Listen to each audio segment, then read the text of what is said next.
Nagsimula ang lahat noong June 16, isang panibagong taon ng pasukan. Panibagong muka, panibagong upuhan, at panibagong kwento na unting-unting mabubuo. Sa umpisa, may kanya-kanyang mundo. May mahiyain, may maingay, may tahimik lang sa gilid. Pero habang lumilipas ang mga araw, ang dating magkakaiba naging iisa. Sa simpleng tawanan sa loob ng classroom, sa pangungopya ng notes kapag absent ang kaibigan, sa paghihiraman ng balpen at papel, at sa sabayang pagrereklamo sa dami ng assignments. Doon nagsimulang mabuo ang tunay na samahan. Hindi man naging madali ang lahat, pinili naming magsama-sama sa bawat laban, at sabay-sabay itong napagtagumpayan.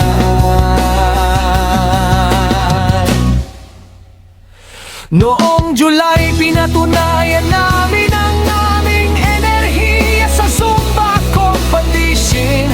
Pawis pagod, pero puno ng saya at sigawan. Noong August, ipinakita namin ang galing at pagkakaisa sa folk dance competition.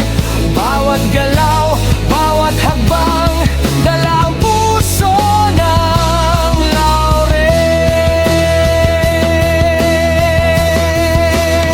pagsapit ng September, naging makulay ang Science Month. Bilang super team, punong-puno ng creativity, costumes at kakaibang saya.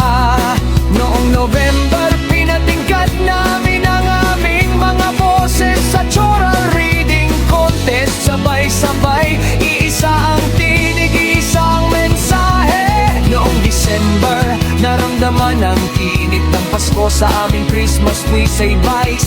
May kulitan sa practice, may tawanan sa likod ng stage, at may mga sandaling hindi na namin malilimutan.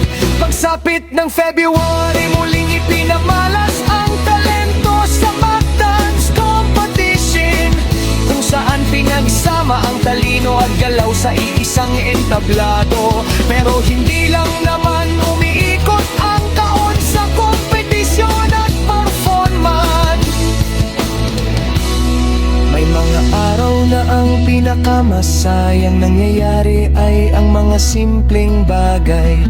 Yung sabay-sabay kumain ng baon, yung agawan sa ulam, yung biglaang kantahan sa gitna ng klase, at yung tawa na hindi na mapigilan kahit pinapatahimik na ng teacher. May mga pagkakataon din nagkakagulo sa groupings, nagkakatampuhan o nag-aasaran na minsan nauuwi sa kulitan.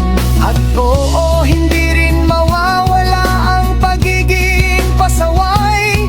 May mga pagkakataong maingay, makulit at nagpainit ng ulo ng aming mga guro. Pero sa bawat sermon may natutunan, sa bawat pagkakamali may pag-unlad. At sa kabila ng lahat ng iyon, lalo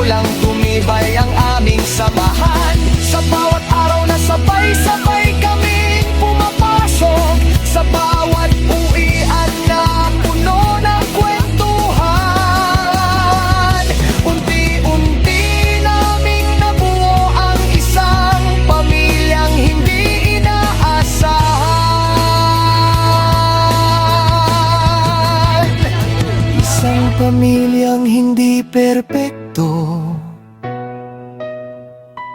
pero totoo, isang samahang puno ng alaala, tawanan, kulitan, at mga aral na dadalhin namin kahit saan kami mapunta.